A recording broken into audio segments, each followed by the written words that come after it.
Il existe dans les Pyrénées 4 monastères que personne n'ose approcher après la tombée de la nuit.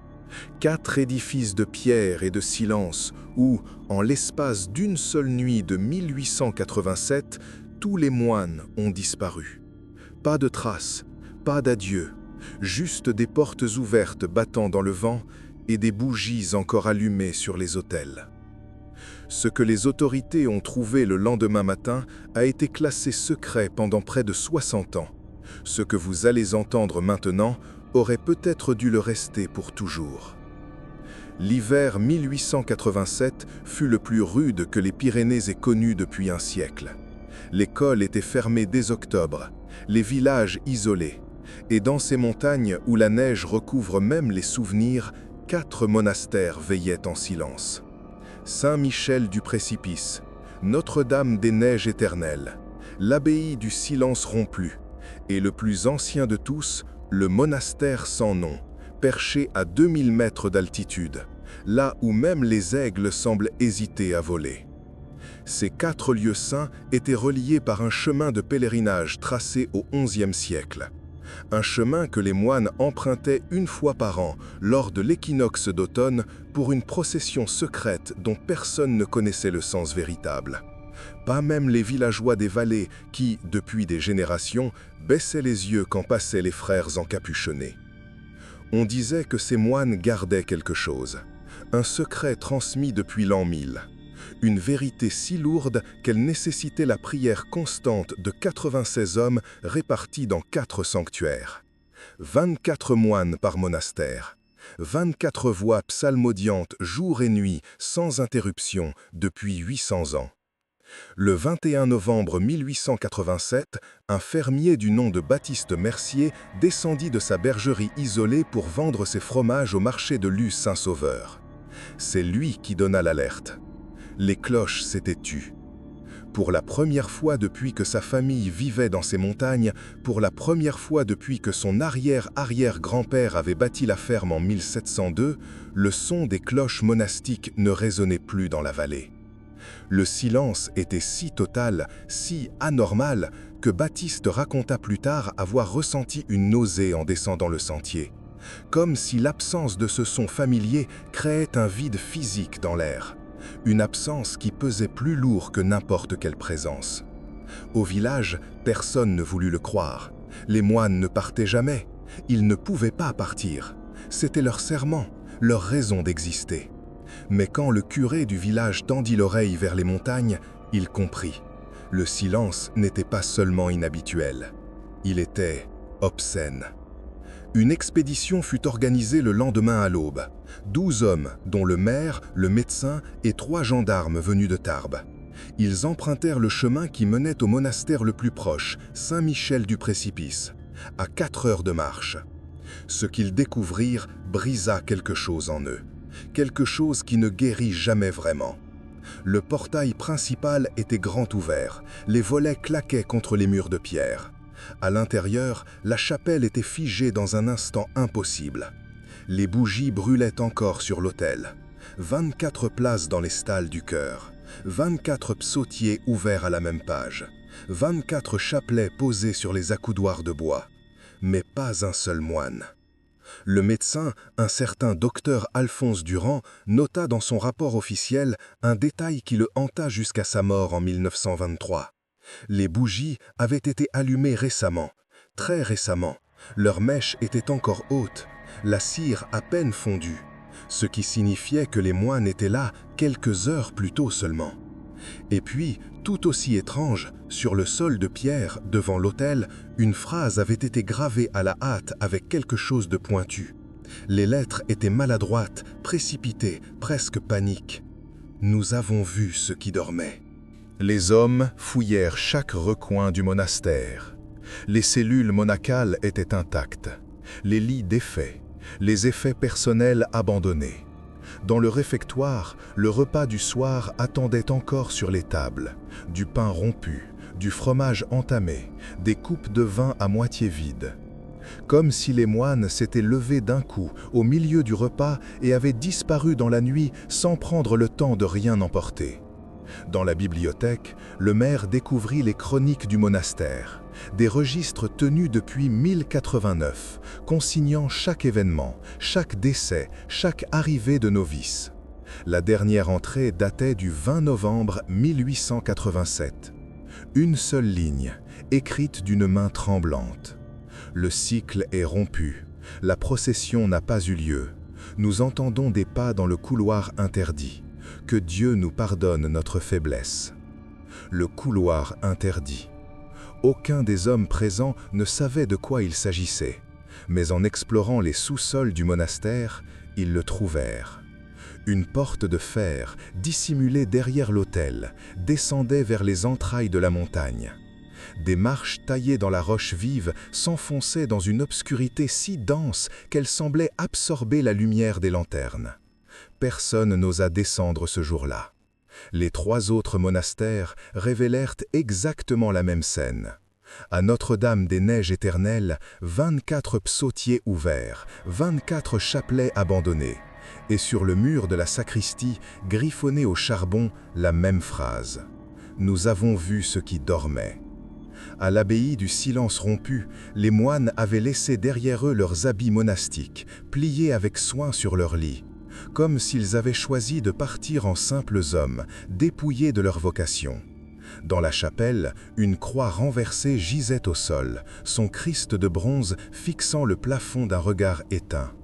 Et au monastère sans nom, le plus ancien, le plus reculé, les enquêteurs découvrirent quelque chose qui glaça même les gendarmes les plus endurcis. Dans le scriptorium, quelqu'un avait déchiré toutes les pages des manuscrits anciens. Des siècles de savoir, d'histoire, de prières, réduits en lambeaux éparpillés sur le sol. Et au centre de ce chaos de papier et d'encre, une trappe ouverte menait elle aussi vers les profondeurs de la montagne. Le capitaine de gendarmerie qui dirigeait l'enquête, un homme du nom de Victor Castellane, écrivit dans son rapport: « Il est évident que ces hommes ont fui quelque chose, mais l'absence totale de traces de pas dans la neige, l'abandon simultané de 4 édifices distants de plusieurs kilomètres, et surtout l'expression de terreur pure gravée sur les murs, suggèrent une cause qui dépasse notre entendement rationnel. » L'enquête officielle dura 6 mois. On interrogea tous les habitants des vallées. Personne n'avait vu les moines partir. Personne n'avait entendu quoi que ce soit d'inhabituel cette nuit-là. Enfin, presque personne. Une vieille femme du village de Gavarnie, une certaine Mathilde Roux, âgée de 82 ans, raconta quelque chose que personne ne voulut consigner dans les rapports officiels. Elle vivait seule dans une cabane au bord du torrent. La nuit du 21 novembre, elle avait été réveillée par un son qu'elle n'avait jamais entendu auparavant. Un son qui venait de la montagne, une sorte de chant, mais pas un chant humain. Quelque chose de plus grave, de plus ancien, de plus profond que n'importe quelle voix d'homme. Elle décrivit cela comme le bruit que ferait la terre si elle se mettait à respirer. Et puis, vers 3 heures du matin, elle a vu. Quelque chose traversait le ciel. Pas une étoile filante, pas un oiseau. Une forme sombre, immense, qui se déplaçait entre les pics enneigés avec une lenteur délibérée. Elle jura sur la tombe de son mari que cette chose projetait son ombre sur la neige malgré l'absence de lune. Les autorités fermèrent l'affaire en mai 1888. Conclusion officielle, désertion collective pour raison inconnue. Les monastères furent scellés. Les villageois reçurent l'ordre de ne plus s'en approcher.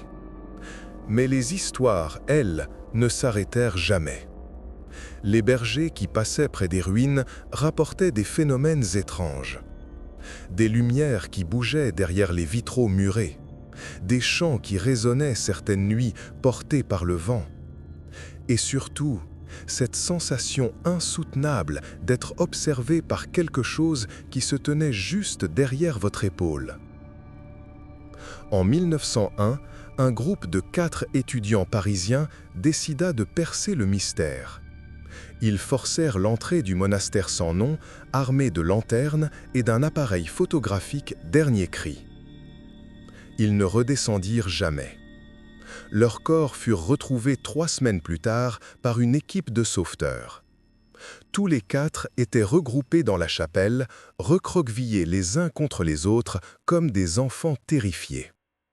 Aucune trace de violence, aucune blessure, mais leur visage était figé dans une expression que le médecin légiste refusa de décrire dans son rapport, notant simplement « J'ai vu la mort sous de nombreuses formes, mais jamais je n'avais vu quelqu'un mourir de ce qu'ils ont vu. » L'appareil photographique fut retrouvé près d'eux.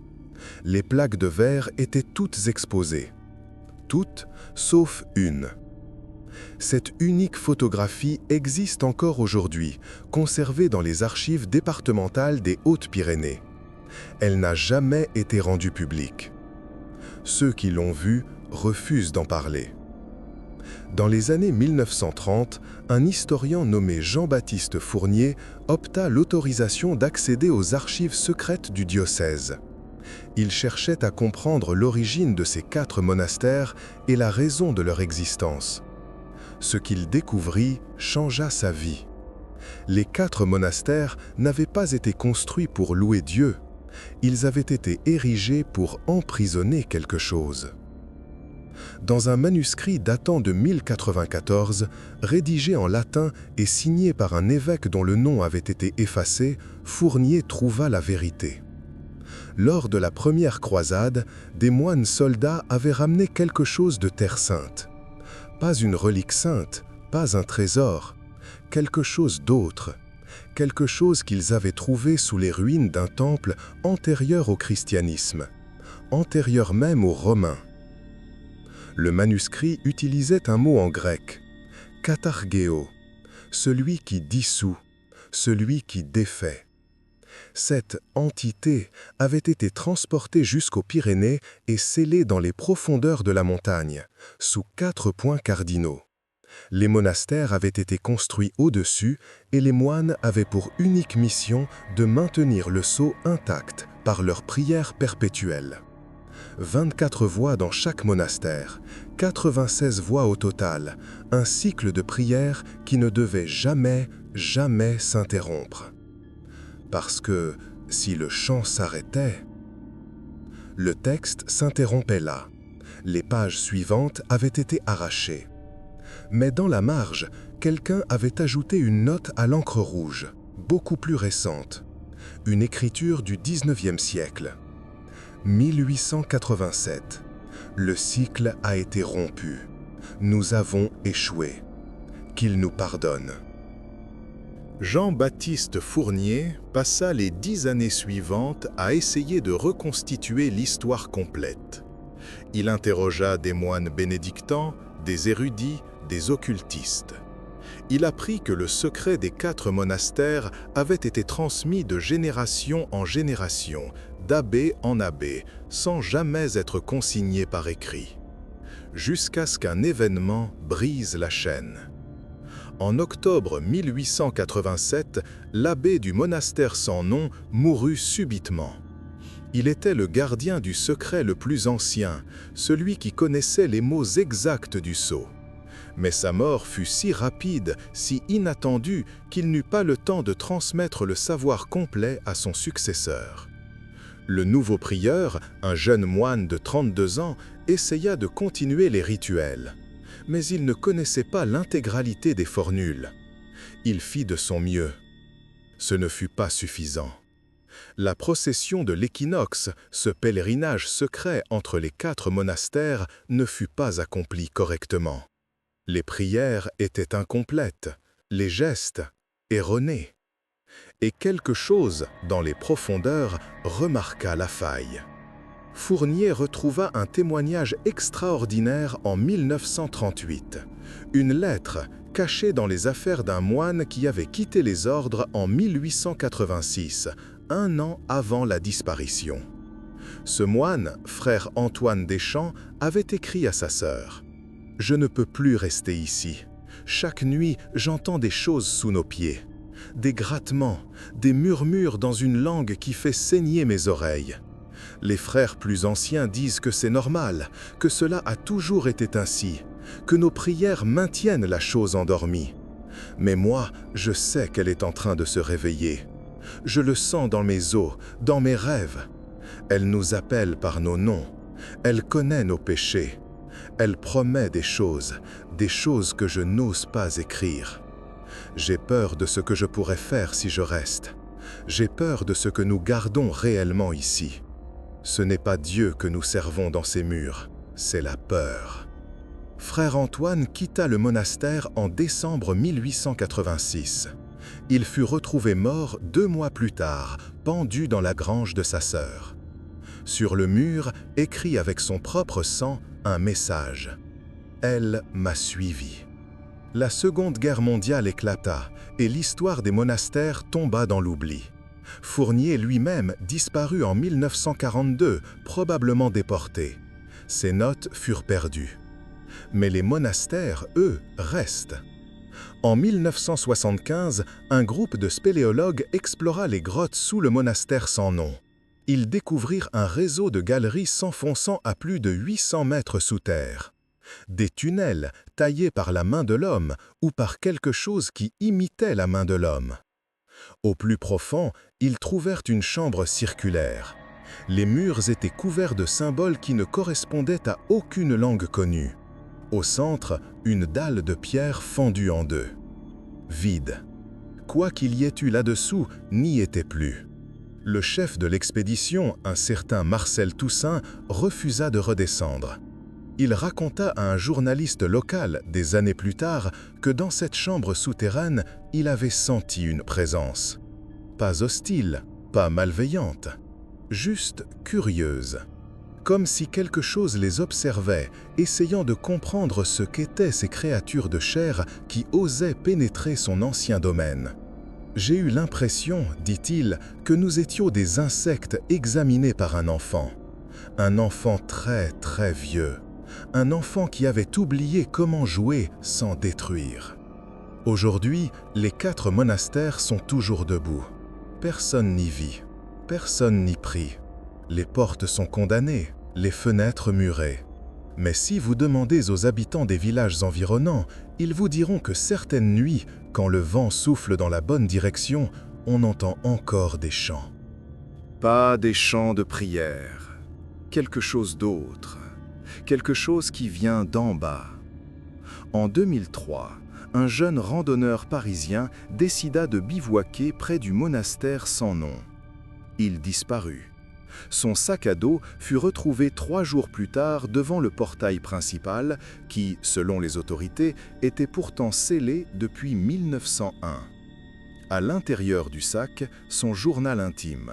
La dernière entrée, griffonnée à la hâte, disait « Il y a quelqu'un qui chante dans les murs. Ce n'est pas humain, mais ça connaît mon prénom.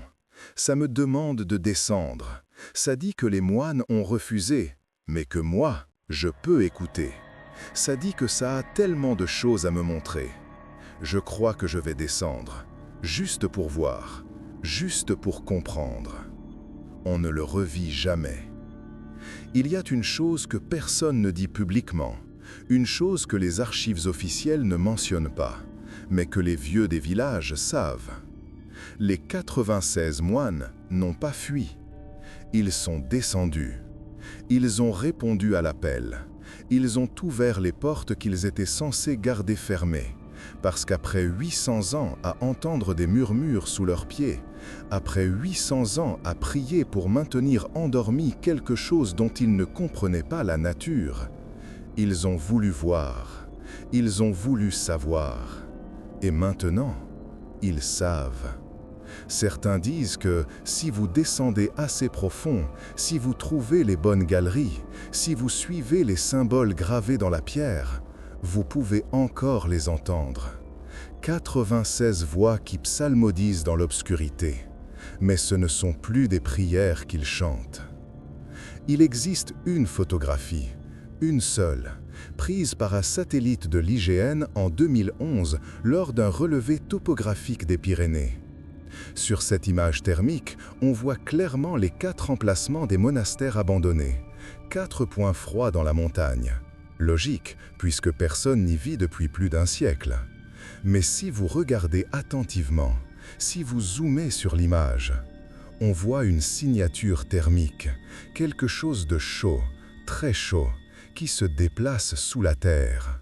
Quelque chose qui relie les 4 monastères entre eux, comme un réseau, comme un organisme, comme si, sous la montagne, quelque chose respirait.